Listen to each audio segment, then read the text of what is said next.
Hello, and welcome to another show or another episode of Ahead of the Curve. I will be your host, Jeffrey Platt, and I'd like to welcome you here today. Just give you guys a little insight, if you don't know already about Ahead of the Curve, something I created about 6 weeks ago now to bring some educational sessions and some really interesting interviews with different people from different types of industries to introduce you to maybe some different technologies and different things that people have been working on. Also give you guys a little bit of insight on things that other people are doing and other companies have been working on during these times. So I'd like to introduce a very special guest that's going to be with us here today. So I'm just going to switch over. Meg. Hi. Meg Athavale from LUMOplay. Hey, welcome to the show, and thanks for joining me today. Thanks for having me. This is going to be fun. Yeah, no, absolutely. So would you mind actually giving us a little kind of insight on who you are, where you started, what the company is all about? Yeah, for sure. So I started as a VJ many years ago. My background is in traditional animation, and my co-founders and I around 2008, 2009, we started experimenting with experiential media. So digital displays and environments that reacted in some way to input from, at the time, like a pretty diverse set of devices. So we made environments that would react when you texted a certain number. We made interactive displays that reacted to motion or presence or the position of objects. And we really were just doing this stuff for fun and to kind of amuse ourselves and our friends and to throw better parties than the people we knew.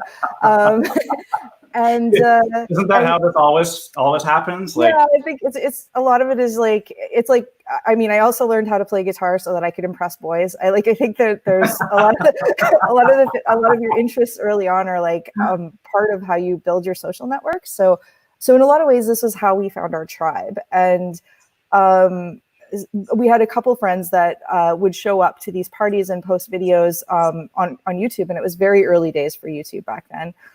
There wasn't a lot of content around, Instructables and stuff like that they were just starting to get launched. And so we got quite a bit of attention because we were sort of sharing our methods and talking about how we were doing it, because it wasn't a job. It was like our hobby. It was our passion. And through that, we got quite a bit of exposure, and we ended up having people reach out and ask if we would create solutions for them. So we quit our jobs and started a company, and very quickly realized that there's a very big difference between building something for your own party and building something that has to be, installed in another country and where you have to source all the hardware and provide long-term maintenance contracts. So within the first year, one of the biggest issues that we identified was that there was no way for us to deploy these experiences in multiple locations and then manage them remotely with any sort of reliability.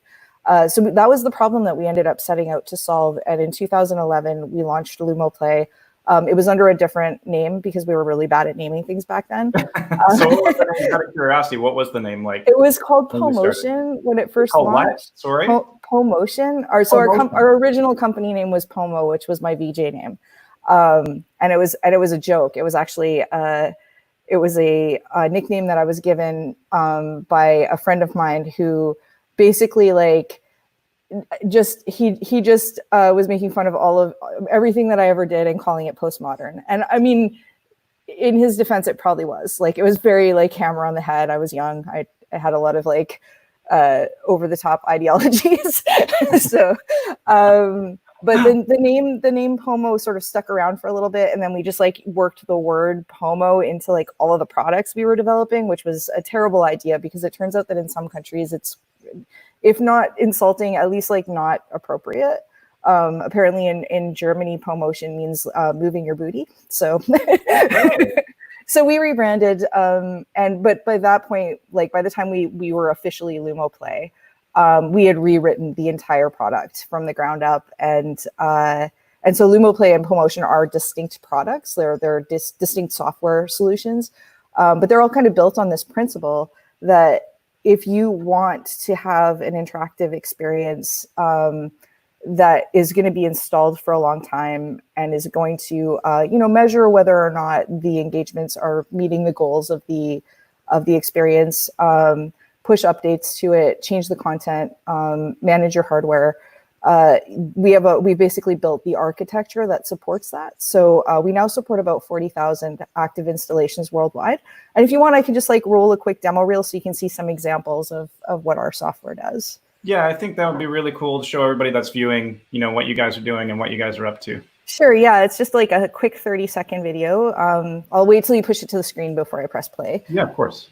And I can kind of, we haven't figured out exactly how to get the audio working, so I'll just kind of like walk people through this. But basically, every single experience that you see here is not only supported by our platform, so people can actually like manage these remotely. So you log into an online dashboard just like you would with a typical digital signage platform.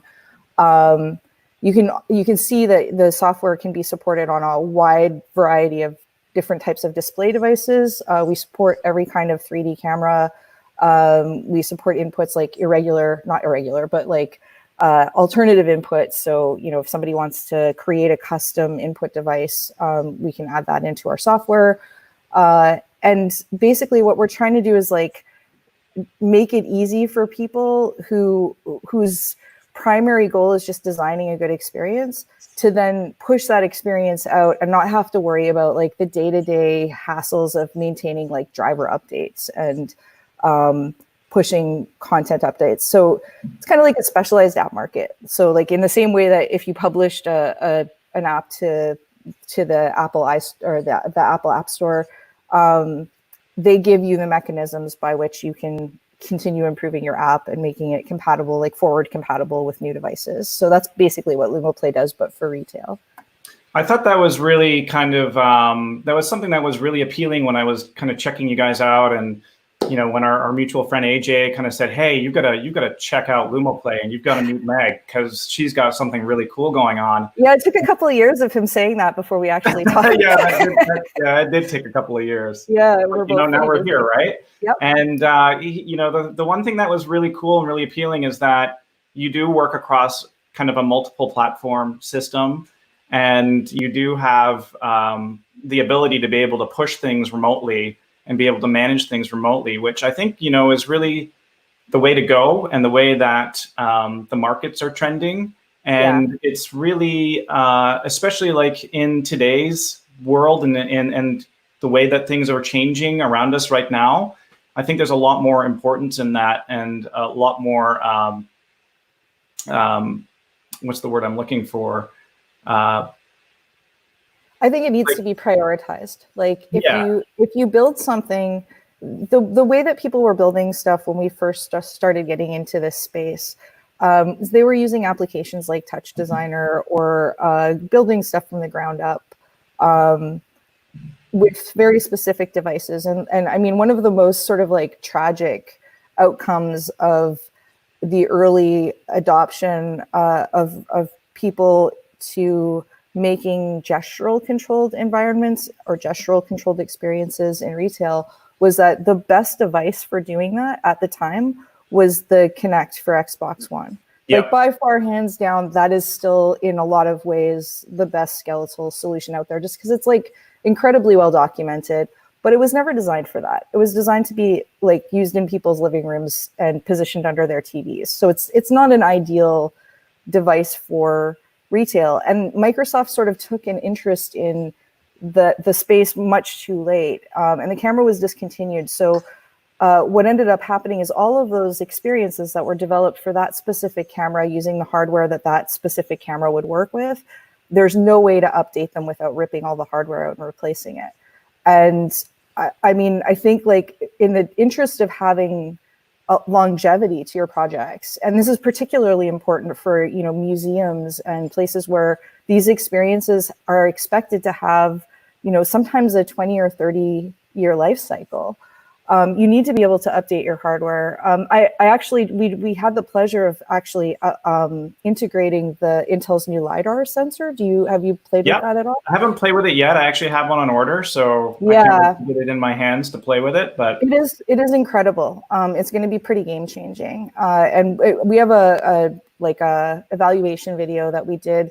They sent us one of their early samples just as the pandemic started. So if you'd like to see the video of the evaluation, I can kind of like walk you through what's going on. But basically my co-founder is stuck at home with his 4-year-old. So he made this video of like testing the capabilities of the Lidar camera with his, I'm just gonna try and talk and choose this video here. Yeah, we'll throw it up. And I'd love to actually hear from the audience too. If you guys are playing with different types of sensors at home or been experimenting with different things, I'd love to hear what they are. We're always looking for new things and interesting things. And as you know, I'm always interested to hear what you guys are up to. So please share anything that you're working with in the stream. Yeah, and also if you have any questions about any of the sensors or just different types of devices that are HCI devices that are available now, we've pretty much worked with all of them. So my opinions are my own opinions, but I'm happy to share our experience. So this is what the Lidar camera looks like. You can see it's a very small form factor. The smaller camera in front of it is from the D400 line. So what we did was Curtis set up an interactive floor in his basement, and we added support for the sensor. So now when the sensor comes out, it's going to already be supported in LUMOplay. But that's one of the nice things too. I believe it's also supported natively inside of the RealSense SDK. Yeah, exactly. There's a few lines of code that you need to change. It does its tracking in a different way. But it is far more precise. It basically responds to you can set it up so that using LUMOplay to kind of define the area that you want to track, you can set it up so it tracks a very limited area directly in front of a surface. It's going to be really phenomenal for applications for 3D video mapping as well, because it can make an accurate real-time depth map. One of the things that we're experimenting with now is moving the map as it goes. This is an example of doing some object detection. So Cooper here is demonstrating playing this game by moving an actual toy around. Very talent. Yeah, he's quite good. So yeah, I mean we're really impressed with this sensor, but that's sort of one of the things that we think that it's really important for all of the it's really important for all of the new technology to already be supported in software when it's ready. And we're lucky the worst thing you can have is pushing something out and having it not work the way that you need it to work. Right, because it's a terrible unboxing experience. Somebody buys a new 3D sensor with the impression that it's going to, work out really well, and it has the potential to, but unless you've given your development partners and your software partners a chance to like really fine tune their technology. And of all of the companies that provide 3D cameras, I would say Intel's doing that properly. Like they're doing it much better than a lot of the other 3D cameras. And I think the reason is because they're targeting at retail. Like they're not, they want their cameras to work with out-of-the-box solutions. They're not just targeting OEM manufacturers and trying to get people to put their cameras in drones or mobile devices. Yeah. So yeah, it's not the most interesting video, but it is available on YouTube and there's a voiceover. So if you're interested in kind of like getting a sense of how the Lidar camera is different than the other cameras, aside from the fact that it's like, we've tested Lidar cameras that are in the $3,000 to $6,000 range. And this is like arguably as good for very little money. So I think it's somewhere between $350 and $400. So we're really excited about that because that's going to be out this year and we'll be able to support it. So if you guys been working, you guys have been working, for quite a few years on your software and on your products. Have you guys also been working with different types of things like computer vision, for example, computer vision technology, or different pieces of software, for example, that can create skeletal trackers like Wrench or Framos or any of that kind of tech? Yeah, we've actually worked with both Wrench and Framos. I think Framos is now called CubeMoss. Yep. They're a really interesting company. I think they're based in Germany. They've been really supportive as well.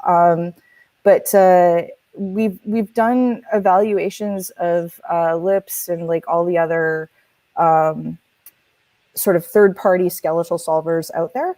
And I don't actually have a clear preference for one over the other. They all have very good value propositions and strengths and weaknesses.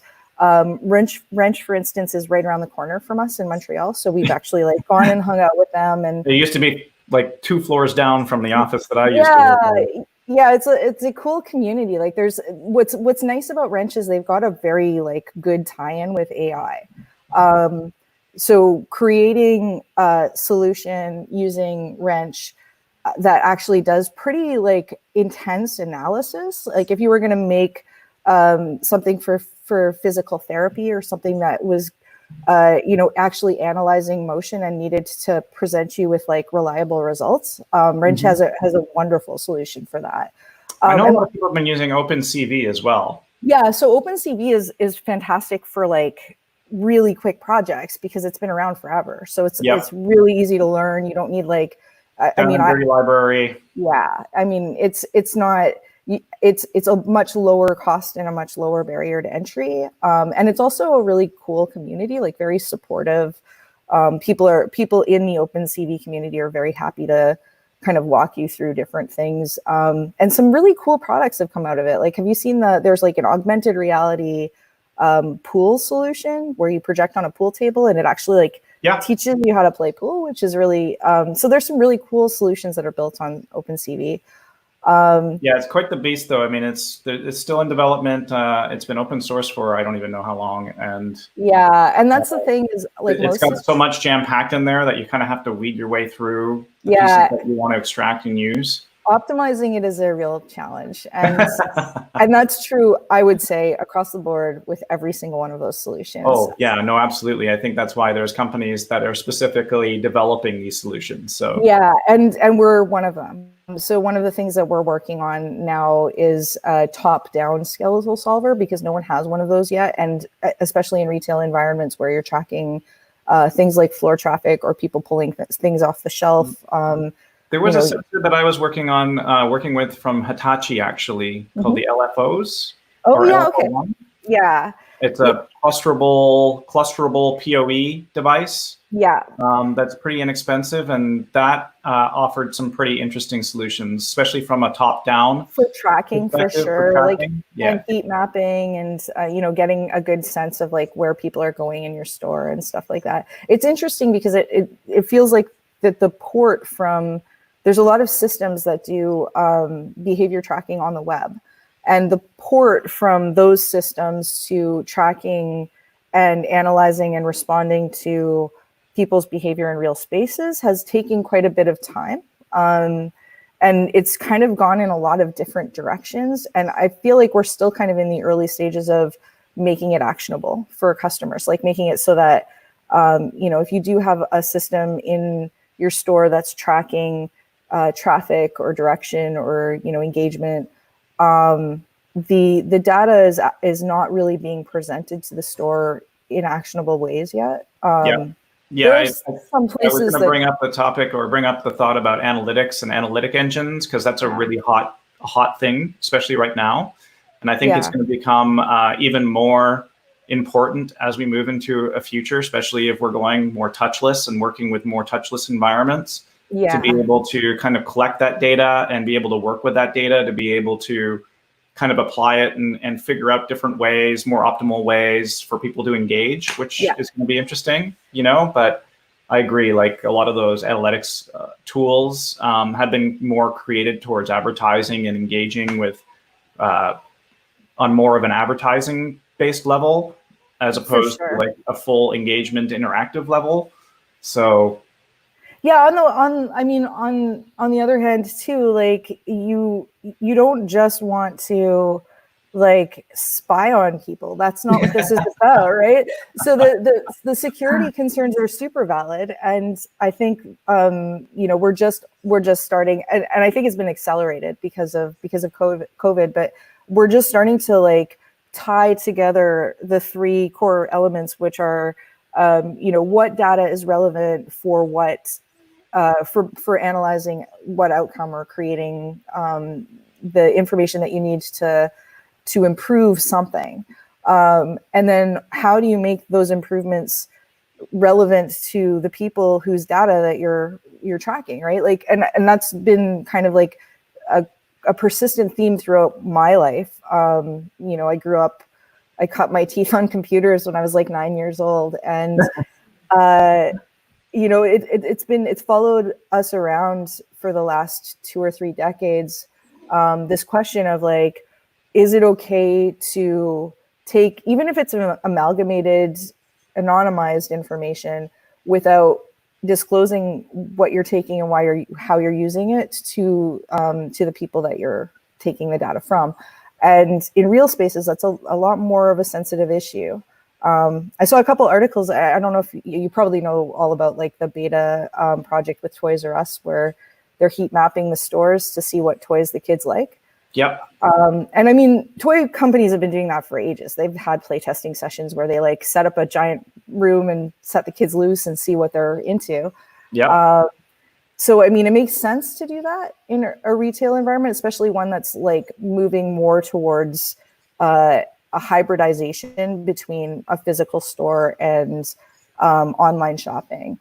And they did it, but there was no real disclosure to people who are bringing their kids to the store exactly what they were tracking or how they were going to use it. And there's a lot of pushback, not because people object to like heat mapping your store to see what toys kids are going to be into, but because they didn't know what was being done. And you point a whole bunch of cameras at the floor and track a bunch of kids, and you don't tell their parents what exactly is the data is being tracked. Yeah, what you're utilizing the data for, what exactly is being tracked. And I mean, we see a lot of that happen like with these, right? We have a whole bunch of agreements that we end up signing for our software disclosures and stuff when we use these about data and data protection. And I know that, especially in Europe, there's some pretty strong regulations on using different sensors to be able to detect people in spaces and how that data is being used and transmitted and that sort of thing. Yeah, they set the standards, really. Like, if you want to know what's coming to North America. I see a question on the screen. That's exciting. I think that Susie posted for the viewers to ponder what we're talking. That's a really good question. I mean, there's also cases where even with disclosure, data collection goes horribly sideways, just from a brand perspective, where, Jello did a promotion, which I personally thought was hilarious, but it became a very polarizing thing. Do you know what I'm talking about? So they had these vending machines that would shut off if children tried to use them. And what was polarizing about that was because in order for it to work, it had to be able to like tell that it was a child. And so, the parents were understandably concerned that this thing was like taking pictures of their kids or like using machine learning in some way to analyze their images. And where were those images being sent? Was this being done in the cloud? Like, there was no opt-in process. But at the same time, like the concept was brilliant. Like, they were releasing a product that was aimed at adults. Having a vending machine that refused to serve kids is like, in some places that goes over really well. In some places, it just makes people question what the brand is getting away with without any permission. So that brings me to an interesting question: is how do you guys get around that? Like, I mean, so there's two ways that we track information. One is 100% opt-in. It's our customers decide what data they want to send us, and that data is being used to optimize their software. So it's not usage data. It's like, what systems are they using? What does their computer look like? What kind of camera do they have? What drivers where are they at with like driver updates and stuff? And on that side, it's 100% opt-in, and we're just completely transparent about what we're collecting, what we're using it for, and how long we store it for. On the other side, where we're getting data from the end user, from the customers that are using the system, the clients who are deploying experiences do that on a case-by-case basis. So one of the things that you just see, is there like do you know if there's a quick way to change content, or I'll just delete this and add a different thing? Yeah, you can just, yeah, it's probably easier. So this is a project that we did for Walmart and Barbie, for Barbie's 60th anniversary at the beginning of last year, which actually feels like a million trillion years ago. And what was happening here is children would go, sorry about this. No, that's fine. I'm trying to, what's happening is I'm trying to like change the, there we go. I was trying to click on the actual stream to pause the video. So kids would enter their dream jobs into a tablet, and the dream job would appear on this screen as a balloon, and kids could interact with it. All of this is, with the exception of the touch screen interface where they entered like their first name and dreams and stuff. This was all done touchless. So parents would usually enter the information for their kids, and then their kids would go play with their balloon on the wall. And all of the data was stored, and we created a map with it that shows where like what dreams are popular in which states and stuff. Mm-hmm. But it was disclosed on the tablet. So like before giving data to the system, the families, it was like clear what we were asking for and what we were using it for. And I think that's always the best approach. Like, I think that there are some situations in which you don't want to change people's behavior by letting them know that you're taking information, but at the very least, tell them you're taking information, and tell them, you don't necessarily need to tell them like why or how, but tell them what that information is not permanent, like that you're not going to like sell it to people, because that's a main concern that people have, is that once you have their information, you have it forever and you can use it for whatever you want. And I think as long as you make it very clear to people that that's not what is happening, and that what you're doing is like just meant to improve either your product or the experience for the customer themselves, most people are pretty comfortable with that. Yeah. I mean, we're getting more and more used to it on a daily basis, because we've got technology now all around us. I mean, take your car, for example, like it's loaded with all kinds of different sensors and entry points for data, and we don't even think about it. We get in, we turn our car on, we drive, right? Yeah. But in the meantime, it's a tool that could be easily used to gain a lot of different types of data from the way we drive, what we're talking about, all that sort of stuff. Yeah, and I think that that's definitely going to happen more and more as people go like more and more autonomous. So yeah, so let's dive in a little bit. I posed an interesting question before, and I know that you a lot of the technology that we build on stems from video games. Mm-hmm. And I posed a question in Facebook earlier about video games, and just out of complete curiosity, what are you playing, or what is your favorite thing to play now? Like many people during this period of social distancing, I am completely addicted to Animal Crossing. I was a player of the original GameCube Animal Crossing. I believe there was one version before that. GameCube was where I hopped on. There's a lot of things about the game that I like. But I'd say if I had to sum it up in one sentence, it's a game that rewards you with beauty. Like it's a game where the more you engage with the game, the more tools you have to be creative, the more of a relationship you form with the NPCs, and you create a space that you want to share like with other people. I was also a huge fan of Minecraft. I did a long stint. I really like sandbox games. But there's something special about like the attention to detail in Animal Crossing just can't be beat. Like everything from the soundscaping to the little conversations the characters had. Yesterday, I interrupted a phone call that my boyfriend was having with a client to show him that if you put down stereos on your island in Animal Crossing, and the villagers like the song, they throw an impromptu dance party and they sing along. There's just all these amazing little like touches and Easter eggs in the game. And there's something really special about like a game that is like 99% Easter eggs. Well, I think that brings us to like the curiosity, the curious gene in us all that want to explore things and find different things, and be rewarded with finding these unique little things and creating those personal moments.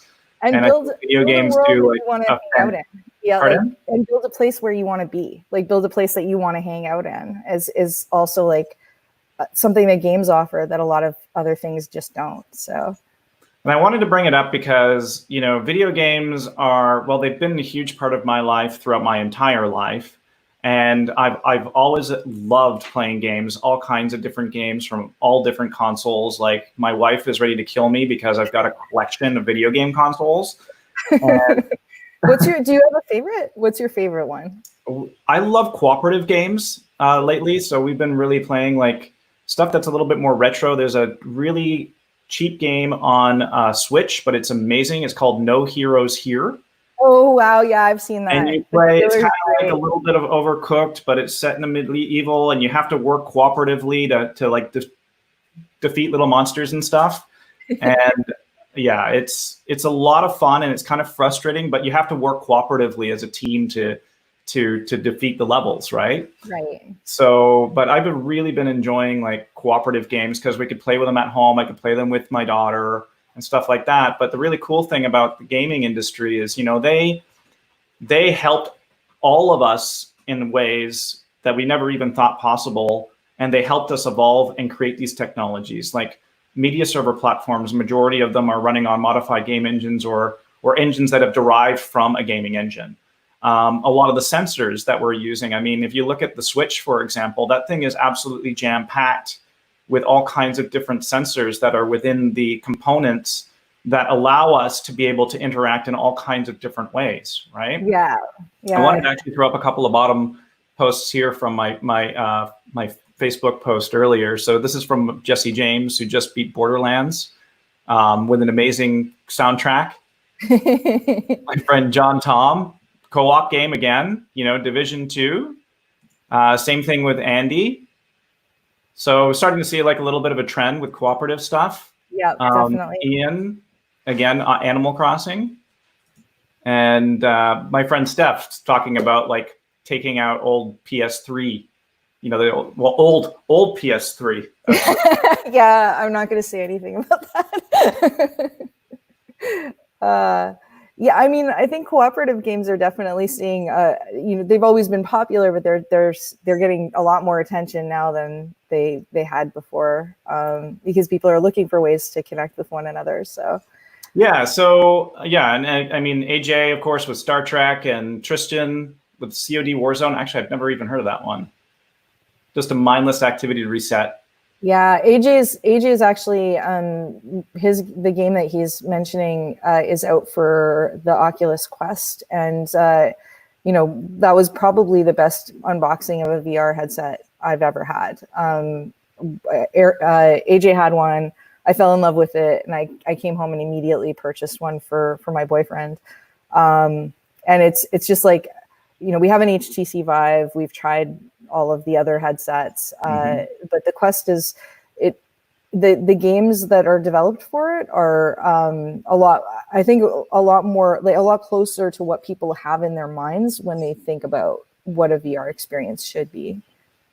Yeah, and I find, I've been talking a lot about VR. I've had a lot of guests on recently where we've been talking about VR as a delivery platform to bring kind of virtual production or virtual elements into the world that we're currently living in a touchless kind of sort of way. Yeah. And from your perspective and like from the business that you guys have been working on, I noticed that you guys have been trying to like get some of your stuff in people's homes as well. Yeah. And I mean, it's less about trying to get it into people's homes and more about people who are stuck in their homes, suddenly kind of needing solutions. And the people that I'll push another quick video to the screen, but the people that are reaching out to us about this are primarily parents of children with special needs. That's awesome. Right, or medically fragile kids who, for one reason or another, are now unable to go to the park or get the exercise that they need. And so here's just a very quick, like, these are some photos. I'm once again pressing the play button on the stream. Sorry, I'm totally. a noob at this. But I mean, here's a few like images that were sent. So this is a fellow from Lithuania. He works at a events company. They were using LUMOplay for their events, and he brought LUMOplay home to let his kids play with it and teach them how it worked, which was really interesting because he actually he set up his system with his children, so they got a sense of like how does a 3D camera work? What's the difference between an RGB feed and a depth feed?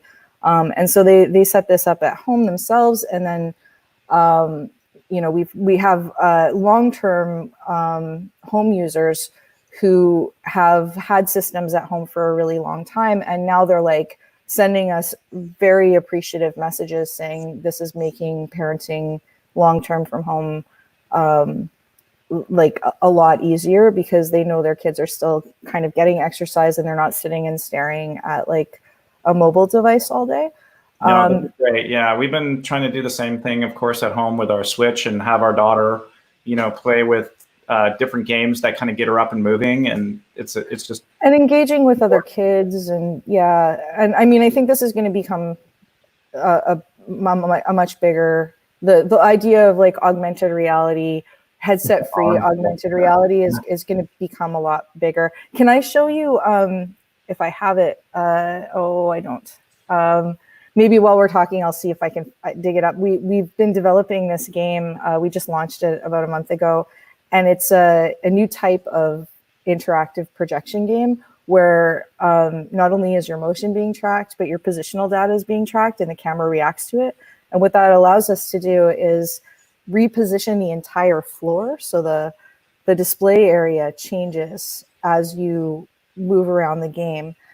Which creates a much larger game area. So I'll see if I can pull that up. But in the meantime, the software, what we did in response to the pandemic essentially was we made the software free for parents. We're having parents reach out to us and tell us how they're using it. And, we're learning what we can from customers that are starting to put systems in at home.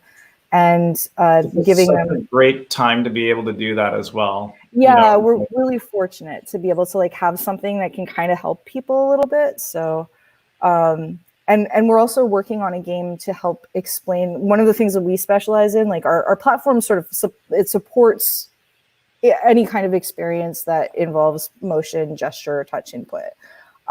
So people use it for advanced training apps and for all kinds of things. But what we specialize in as a team and what we're really interested in is early childhood and family engagement. Mm-hmm. So we're working on a game to help teach children who are under the age of 6 what social distancing is and how it works, and why you should do it in a way that isn't frightening. So there's a very cute game that we're working on right now involving little robots where you have to pace the time that they go to the repair shop so that they don't all get there at the same time and potentially make the robot that's repairing them give it a virus. And if they all make it through, they get to throw a dance party. So we're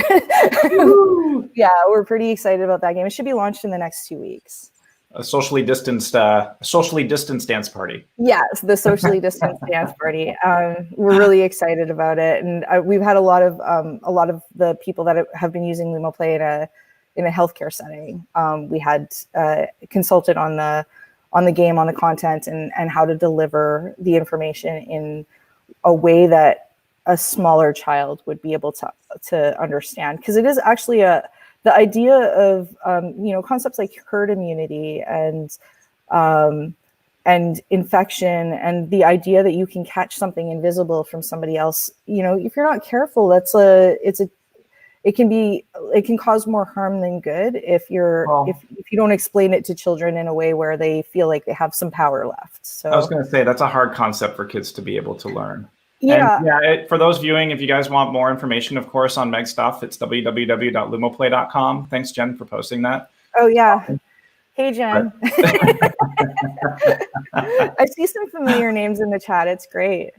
Yeah, that's the one thing that's just been amazing about doing these live is having the interaction and having the people there, which is just incredible.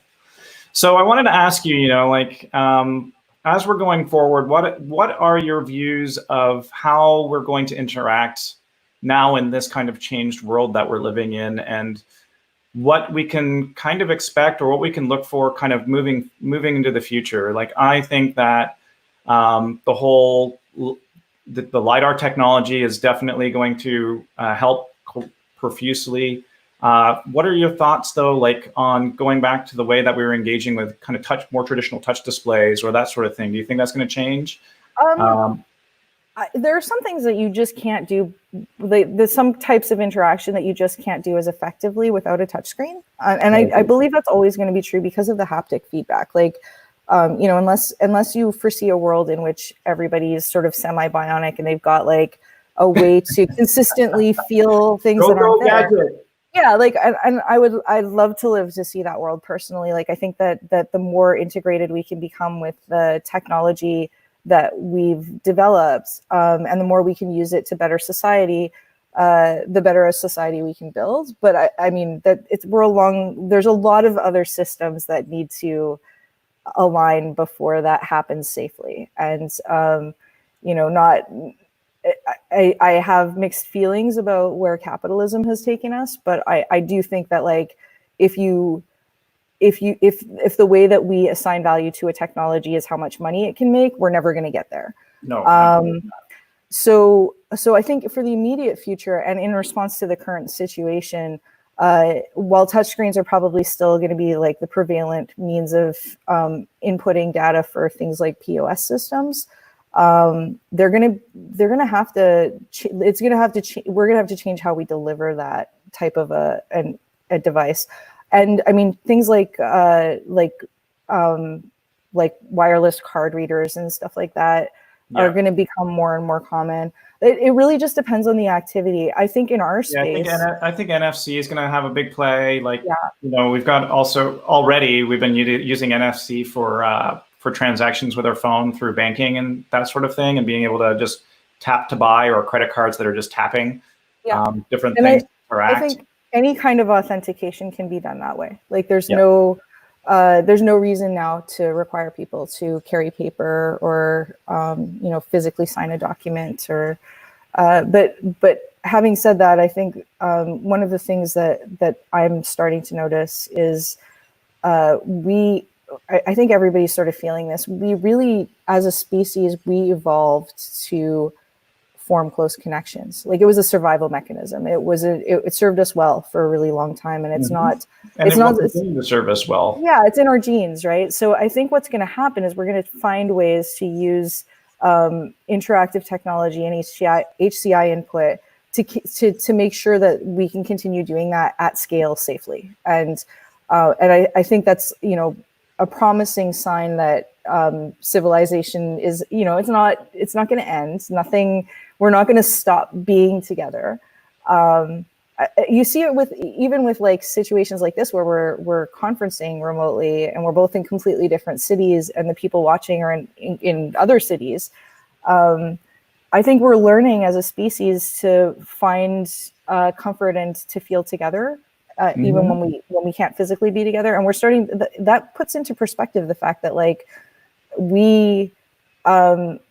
our ideas and the way that we care for one another, and the things that we do to contribute to the societies that we belong to, do not depend on us physically being within 2 meters of one another.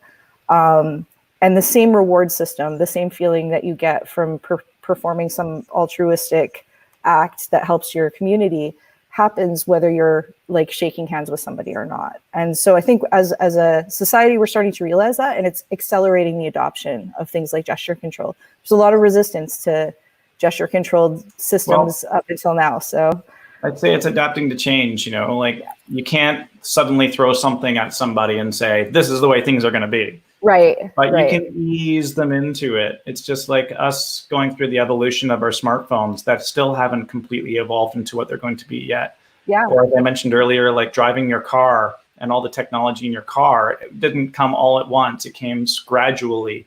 And, I think that's the way that things are going to work as we kind of work our way into this new world. Is it's going to be a gradual movement and a gradual flow to introduce people into these new, I guess, what we call norms, right? Yeah, and I mean, it stops being a novelty as soon as people start taking it for granted. Like, if you've ever had your phone break and lost access to your GPS while you're halfway through a trip, that feeling of like realizing how much you rely on technology that is ubiquitous, and what happens to your life when it's gone. And so I think like we're starting to kind of, we're seeing some cracks in our systems, and we're starting to realize that we have technology, we have solutions that can fill those cracks. And I think I'm pretty excited. Like, I think the future, I think this is a very hard lesson, but I think it's going to lead to better outcomes in the future. Absolutely. Well, Meg, I think we've just about hit our time. So I just wanted to thank you so much for joining me today on the episode. It's been an absolute pleasure having you here. I'd like to thank again everybody that tuned in and are viewing today. Thank you so much for your support, for going through all of this. I mean, it's been really interesting adventure as we've been kind of pushing our way week after week into the future. I wanted to leave you guys also with this. It's kind of a fun thing. As we're talking about touchless interactivity. Yeah, that's probably the best use of AR I've ever seen. But again, I'd like to thank everybody for coming. We are going to stay on the air for about another 15 minutes, of course, as we usually do, to answer questions.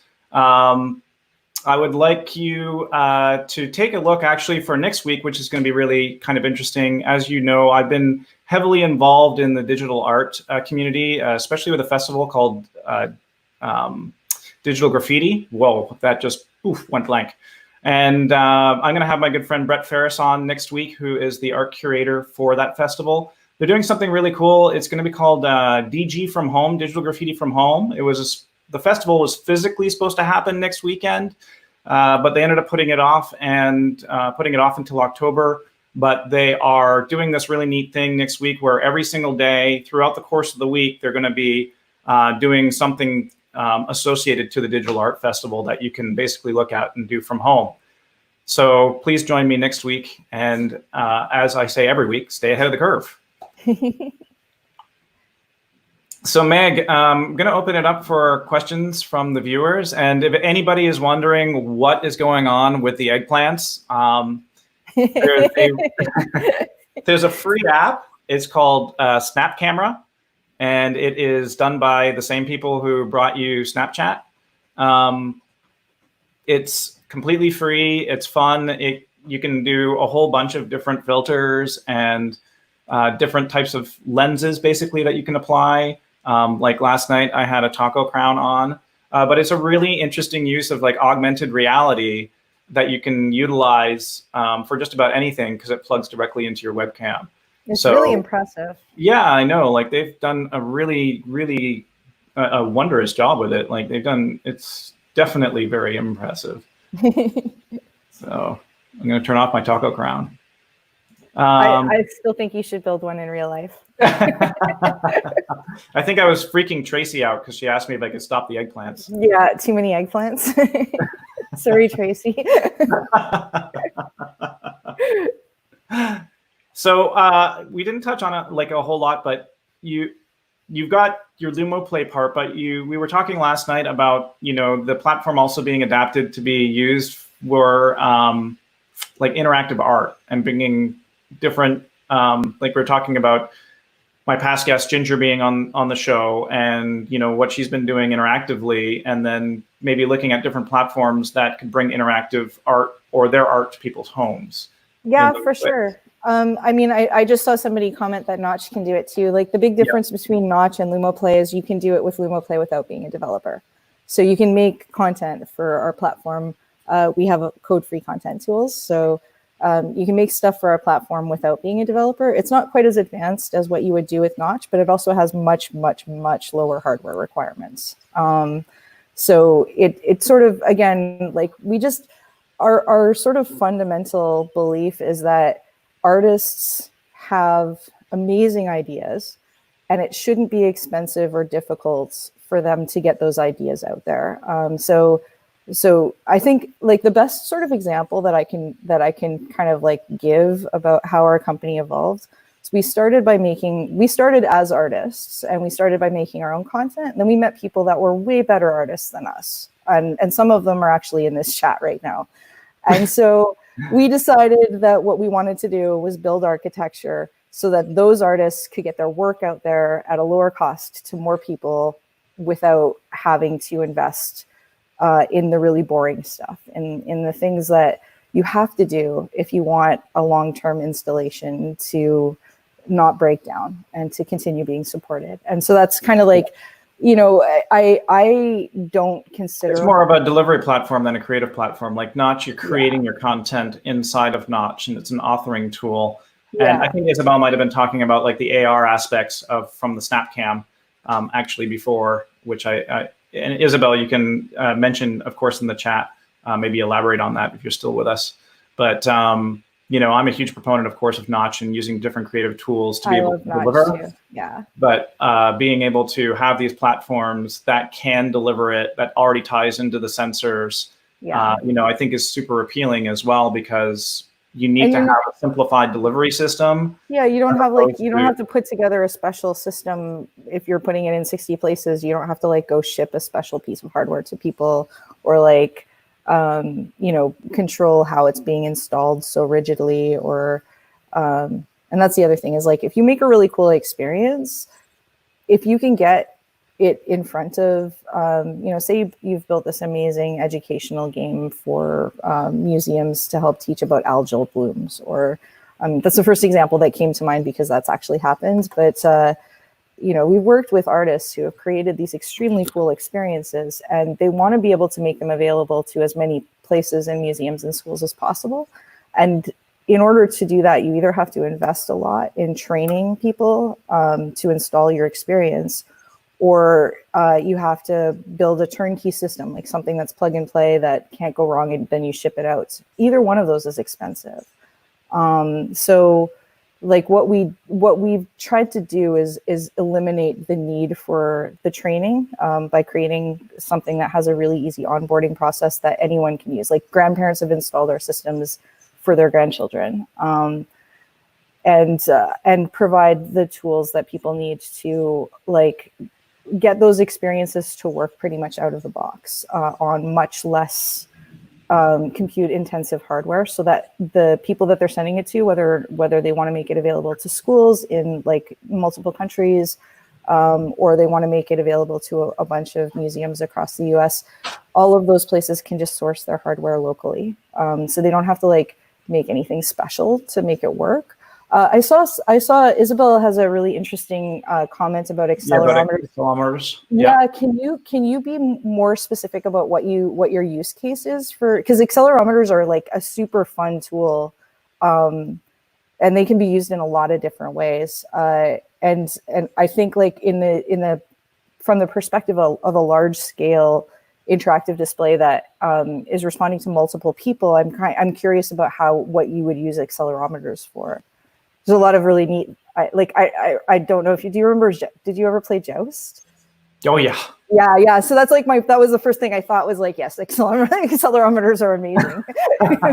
But I want to know what Isabel's been thinking about them. Yeah, there's a number of different use cases I could definitely think of right off the top of my head. Yeah. Especially for tracking movement or tracking velocity. Yep. Well, that's exactly what they're built for. But Yeah. The other interesting part is like how those technologies can also be used in a more consumer based way as opposed to a commercial based way, because a lot of the work that we've been used to doing, or at least a lot of work within my field, is commercial based, using commercial hardware and commercial um, technology to be able to deploy these experiences. Yeah. And it's definitely needed in those spaces, but we also have to look at things from a consumer based level and being able to work with these things at home as well. Yeah, and the two don't necessarily need to be mutually exclusive, but they do have different. They have different benchmarks. They have different requirements, and at the end of the day, they also have like very different like use cases. Because there are certain LUMOplay would never be used for a high intensity wraparound dome AR experience at Disneyland. Like that's not what we're for. Mm-hmm. But we would be an ideal candidate for a gaming device that a manufacturer made that could replicate some aspects of that experience in a home environment or in a small retail environment. And so like I think like the going back to what Isabel said about accelerometers, I think that like you can create large experiences and then figure out how to make those how to box them up, like how to package them. And so that's kind of like, I think that's going to be a theme of the next 10 years in retail, is because stores are going to need to turn themselves into destinations, like especially now. You see a lot of that, like New York. There's a lot of stores, of course. New York's kind of a staple place for experimenting and creating those types of stores. And we've been seeing a lot of different companies trying different things to create that environment. Like one that comes off the top of my head right away, well, there's of course Disney and the Disney stores, but like Apple has created this brand and this feeling that when you get in the store, you've just got that, it's Apple, and they create an environment, right? Yeah, you've gone to a place. You haven't just gone to a store. You've gone to like the Apple world. A really good example, since you mentioned New York, is the Camp store in Hudson Yard. Yeah. They've done a very, very good job of creating an environment that really caters to families, but also creates a relationship between the brand and the customer that is the only other comparison I can think of is Michael's. Michael's runs workshops, and you can go buy kits from them and create things there and learn how to like do everything. Learn how to sew and learn how to And so Camp also does that. And one of the things that's really impressed me is that during the pandemic, when nobody can come to the store, what they started doing was creating remote birthday parties. So, if you happen to have a kid who's having a birthday right now and they're unable to have people over and have a party, Camp is taking all of the resources that they would normally have in store, so magicians and people who teach crafts, and they're shipping out a craft kit to the child and all of their friends, and they're doing something like this where they're live streaming between all of the kids, and they're all doing the activity together, and they're creating something together. And I think that they probably didn't know they were going to do that. Like, I don't think that was in their plan. I don't think they were like, hey, you know what we should do? Remote birthday parties. But, this is the kind of time where you start being really innovative. Like any kind of crisis really pushes innovation. So yeah, it's exciting. I don't think it's great. And I prefer there wasn't a virus, but like there's some really, really good things coming out of it. So there are some fantastic things. I've been tooting my horn saying it's the time to innovate, be creative, experiment, try. Trial and error right now it's the perfect time for trial and error. No one knows what they're doing. Pardon? No one knows what they're doing right now. Like everybody's figuring it out together. So. Yeah. And that's the most awesome thing. Like we've created this really close, tight-knit sense of community, and we're pulling more and more people together. Yeah. And it's just so amazing to see what people are doing, what people are experimenting, how people are creating different things. as Tracy said, yes, silver lining, absolutely. There's always a silver lining. Yeah, for sure. I think our community, the creators, the architects, the people that are designing the systems, because we've sort of dedicated our lives to making magic happen for our customers and our partners and you know, our friends. This gives us an opportunity to think about new ways to do that. And you know, as long as we sort of stay focused on that, I think really good things will come of it. Yeah, I think so as well. Well, Meg, again, I just wanted to thank you so much for coming on board with me today. This has been a ton of fun. I really appreciate it. Also, I'm a big fan of the eggplants. Well, I'll keep them flying. Awesome. So again, everybody, thank you so much for your support. Thanks for tuning in today and coming and watching week after week. It's just been a phenomenal experience for me. It's been a lot of fun bringing you guys different speakers to talk about different things. And we're going to continue to do it, you know, and until, well, whenever. So thanks a lot. And we'll speak to you again next week.